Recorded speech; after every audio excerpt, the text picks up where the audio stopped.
आज आमच्या घरी अशी गोष्ट बनलेली आहे जे प्रत्येक महाराष्ट्राच्या घरामध्ये बनतेच, म्हणजे उन्हाळ्यात बनते म्हणजे बनतेच. असं कोणतंच घर नसेल ज्याच्यामध्ये ती गोष्ट बनत नाही. तीच गोष्ट आज आम्ही बनवला आणि मी मला ते पूर्ण प्रोसेस सांगेन आणि ती डिश कोणची आहे ते सुद्धा सांगेन. तर त्याच्या आधी पहिले सकाळी झाली आणि सकाळी मी म्हटलं की चला नाश्ता करून, तर मी छान उसळ बनवली आणि थोडासा पोहासुद्धा बनवली. मला ह्या दोघांचा कॉम्बो मला खूप आवडते खायला. I just love it.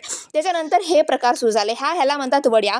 हे उडदाच्या डाळीच्या वगैरे बनवतात आणि महाराष्ट्रीयन प्रत्येक उन्हाळ्यामध्ये बनतात आणि आमच्या घरी सुद्धा बनले आहेत. मी खरं सांगू, मला आता आवडत नाही. म्हणजे मी लहानपणी खूप खायचे, पण आता तेवढे आवडत नाही. मला पानवडा खूप आवडते.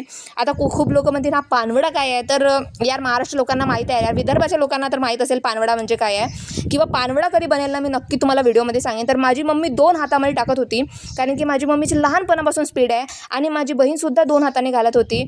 परंतु असे करता 10 मिनिटामध्ये त्यांचे पट्ट होत होते आणि मी सुद्धा म्हटले की मी सुद्धा डिसाईड केले की मी पहिल्यांदा वड्या घालते. मला वड्या घालायला बिलकुल आवडत नाही, खायलासुद्धा आवडत नाही आणि मला जमतसुद्धा नाही. तरी मी म्हटले की नाही, एकदा ट्राय करून बघायचं, म्हणजे थोडा बहुत. आता बघा मी कशा आपल्या सुंदर हातांनी गंद्या वड्या घालत आहे. म्हणजे मला एकही गोष्ट भदळाची जमत नाही, म्हणजे वड्या घालणं मला आवडतच नाही, म्हणजे जमतच नाही. म्हणजे मी कितीही ट्राय करीन ना, माझे हात तरी सुंदर दिसले, म्हणजे सुंदर ते दिसत नाही आहे, परंतु मला त्या वड्या जमतच नाही. परंतु मी ट्राय केली यार, कसं तरी म्हटलं की थोडा बहुत आपला ट्राय केल्या पाहिजे. माझी मम्मी म्हणते लग्न झाल्यावर काय नवऱ्याच्या घरी काहीच कामं करशील वगैरे नाही का, अशी माझी मम्मी म्हणत असते. म्हणून कसं मम्मीला शांत ठेवण्यासाठी 2-3 धंदे करायला लागतात, म्हणून मी थोडा टाईमपास करत होती. नवऱ्याच्या घरी मी असं काही गोष्टी बनवणार बिलकुल नाही आहे. त्याला खायचं असेल तर खा म्हणा, नाही खायचं असेल तर नाही खायला. परंतु मी हे वड्या घालणे प्रकरण कधीच करणार नाही, कारण की इट इज टू डिफिकल्ट आणि मला जमतसुद्धा नाही.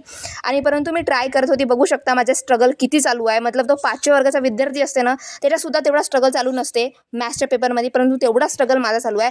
अँड फायनली आमच्या पूर्ण वड्या घालून झालेल्या आहेत. ह्या वड्या मी घातलेली नाही आहे आणि त्याच्यानंतर मी आंघोळ वगैरे केली आणि माझे हात बघू शकता किती गंदे झाले आहेत, परंतु माझ्या चेहऱ्यावर 12 वाजलेले आहेत. आणि बाय, नक्की भेटू पुढच्या ब्लॉगमध्ये आणि please subscribe to my channel.